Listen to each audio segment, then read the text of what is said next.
aftermath. Chillington Castle had been overrun on the 15th of Oak by Oath. The legendary elder dragon Tremor had left a trail of destruction in his wake. More ferocious forces had joined him in overpowering the dwindling numbers that remained within the capital. Shard and Blizzard had not long flown in to join the elder dragon. Tremor's devious plan of playing possum to the king had given his nephews time to spark the invasion. Their primary task was now to drive Chillington's soldiers away from the city. Those that would not run were to be killed, and considering what few battalions now remained, it was much easier than initially thought. The two youngsters brought with them small hordes of juvenile dragons, simply known as flyers. Fluently they were swooping over the walls and chasing down the terrified people. Several handfuls of Chillington guards remained fighting for survival within the main courtyard, which moments ago was where the justice ceremony had transformed into a battleground. Scorched bodies lay strewn across the cobblestone steps. Small pockets of fire had spread across the wooden structures and the entire area was filled with smoke. The elder dragon Tremor watched from high above as the chaos escalated below. A grounded soldier began to stir, and as the man woke his vision was blurred.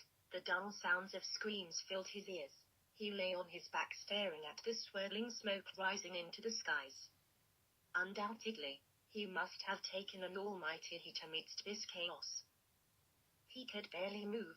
His chest felt as if he had run open-armed into a large tree trunk. The pain was horrendous. He attempted to sit up and realized he had no feeling in his left arm.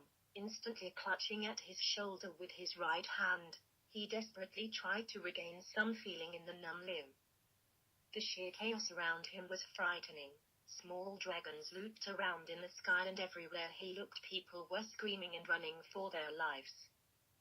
The man saw Tremor perched high up on one of the castle towers, and the courtyard was filling up with ferocious smaller dragons, all seemingly part of this mighty legendary dragon's army.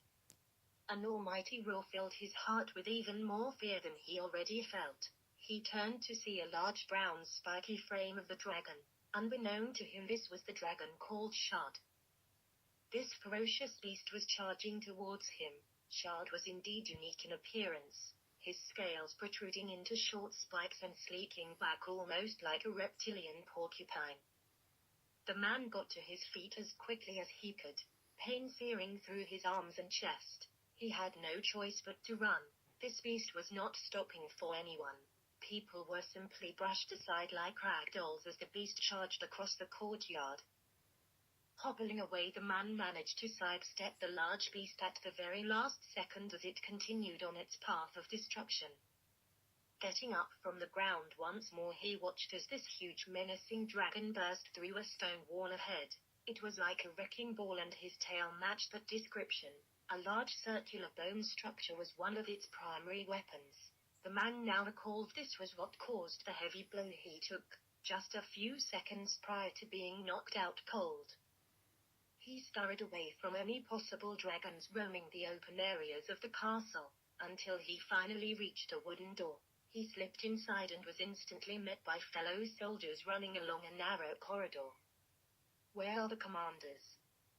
he called out at passing Chillington guards. The terrified soldiers had no answer but gave him honest words of advice. "Nobody knows. The castle has been overrun and goblins are arriving from the north. Get out of here while you can."